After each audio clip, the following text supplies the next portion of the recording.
Shalom. Oleh karena kemurahan-Nya, kita diperkenankan menikmati hari ini dan boleh kembali berjumpa dalam santapan rohani kita pada hari Kamis 24 Agustus tahun 2023. Firman-Nya akan kita baca, namun terlebih dahulu mari kita berdoa. Tuhan, Engkau pemilik kehidupan kami. Bersyukur untuk ruang dan waktu yang Engkau karuniakan, di mana kami boleh menikmati kasih-Mu, dan juga senantiasa memohon Engkau menolong kami dalam menjalani kehidupan kami hari ini oleh kebenaran firman-Mu.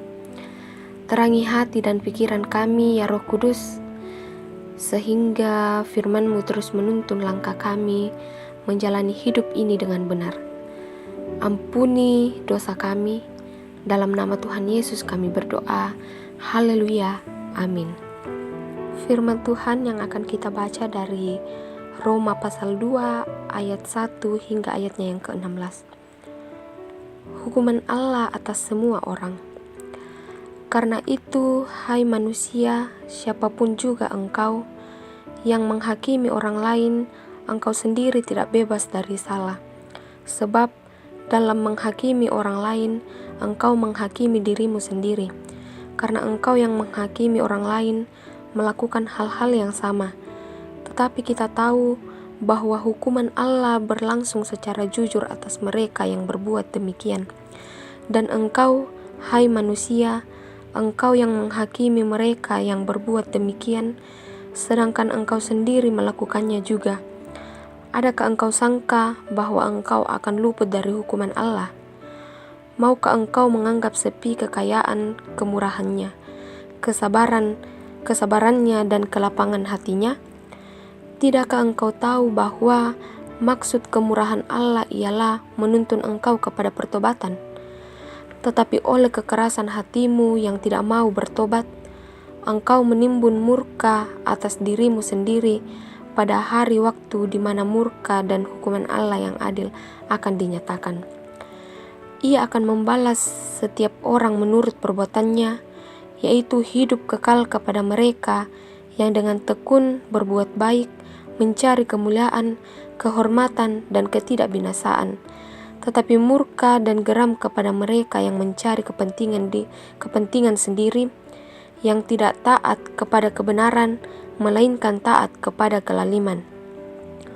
Penderitaan dan kesesakan akan menimpa setiap orang yang hidup yang berbuat jahat, pertama-tama orang Yahudi dan juga orang Yunani.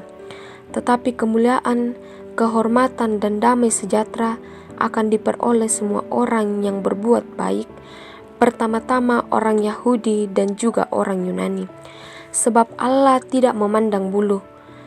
Sebab semua orang yang berdosa tanpa hukum Taurat akan binasa tanpa hukum Taurat, dan semua orang yang berdosa di bawah hukum Taurat akan dihakimi oleh hukum Taurat.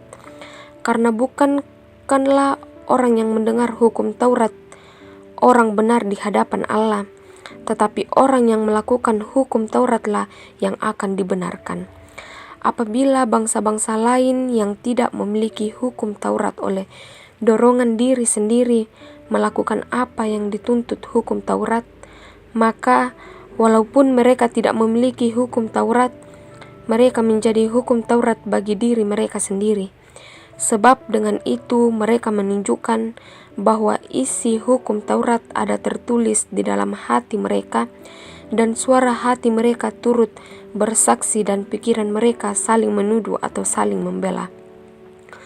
Hal itu akan nampak pada hari bila mana Allah sesuai dengan Injil yang kau beritakan akan menghakimi segala sesuatu yang tersembunyi dalam hati manusia oleh Kristus Yesus.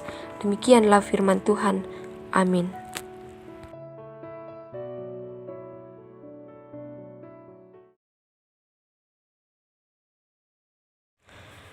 Tema perenungan kita pada pagi hari ini, membohongi hati nurani. Bapak, Ibu, saudara-saudari yang terkasih, adakah orang yang tidak pernah berlaku jahat dalam hidupnya? Atau adakah orang yang tidak pernah membohongi kata hatinya? Entah disadari atau tidak, pada titik tertentu mungkin kita pernah jatuh dalam dosa dan mencoba memberikan argumen kepada sesama untuk meyakinkan bahwa sesungguhnya kita tidak berdosa. Rasul Paulus mengingatkan kita bahwa kecemaran itu bukan hanya terjadi di luar kita, tetapi juga terjadi di dalam hati dan hidup kita. Dalam ayat 11 dikatakan, Allah tidak memandang bulu. Artinya, Allah memperlakukan semua orang sama, sehingga tidak bisa dengan alasan apapun untuk kita bersembunyi di balik kehendak Allah. Dalam kebiasaan orang Toraja ketika berdalih atas kesalahan yang dilakukan, sering mengatakan, Natolino piki, batu rakatang malilu. Artinya, wajar sebagai manusia jika ia salah, pastilah manusia pernah hilaf. Benar bahwa manusia syarat dengan kelemahan dan keterbatasan, tetapi tidak bisa jadi alasan untuk membenarkan kesalahan yang dilakukan. Dosa tetap dosa, dan konsekuensinya adalah hukuman, dan karena itu kita harus bertobat. Bapak, Ibu, saudara-saudari yang terkasih, membohongi kata hati ketika kita sudah tahu bahwa suatu kesalahan kita telah buat atau mungkin sebelum dilakukan sudah jelas bahwa itu adalah salah, namun kita masih berusaha mencari alasan untuk dijadikan dalil jika hal itu diketahui orang lain atau membawa akibat buruk. Sesungguhnya membohongi kata hati akibatnya adalah kegelisahan dan penderitaan. Namun itulah yang sering terjadi dan dilakukan oleh manusia. Karena itu sangat penting untuk terus bergaul akrab dengan Allah, sehingga hati nurani kita makin diteguhkan untuk tetap berpegang pada kebenaran Allah. Semakin sering hati nurani kita dibohongi, maka kita akan semakin gampang terjebak dengan hal-hal duniawi dan akhirnya kita akan semakin jauh dari kebenaran Allah. Amin. Mari kita satu dalam doa, kita berdoa. Bapa di surga, terima kasih Engkau memberikan waktu yang indah saat ini untuk kami boleh mendengarkan firman-Mu.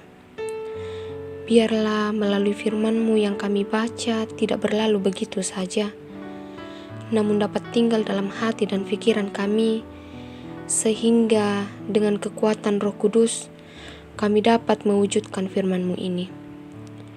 Bapa di sorga, terus berkati kami, mengasihi setiap keluarga kami, mengasihi anak-anak kami, saudara-saudari kami. Tuhan bimbing, sertai dan lindungi setiap anak-anak Tuhan di dalam masa pertumbuhan fisik dan rohani mereka.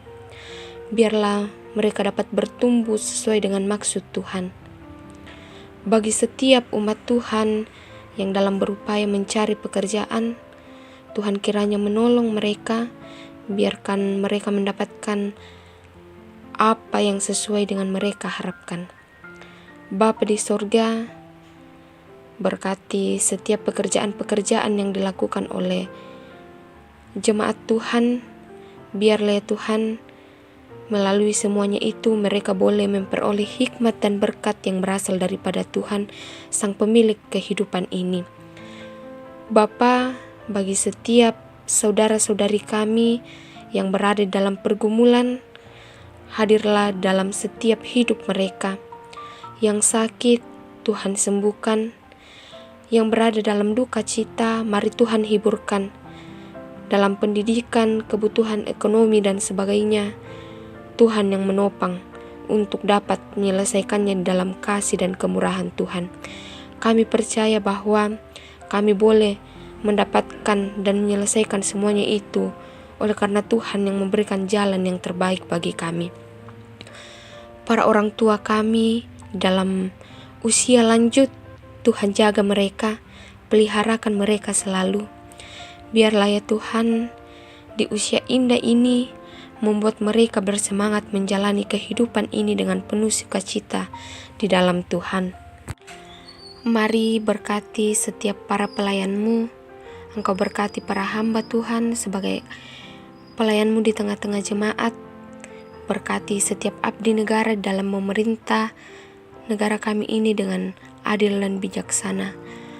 Engkau Tuhan yang akan senantiasa terus melindungi kami, sebab di dalam kuasa Tuhan kami akan tenang menjalani setiap kehidupan yang Tuhan anugerahkan kepada kami.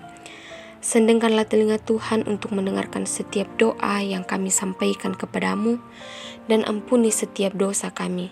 Kami berdoa hanya di dalam nama Tuhan Yesus, Juru Selamat kami yang hidup. Haleluya. Amin. Demikianlah santapan rohani kita pada pagi hari ini.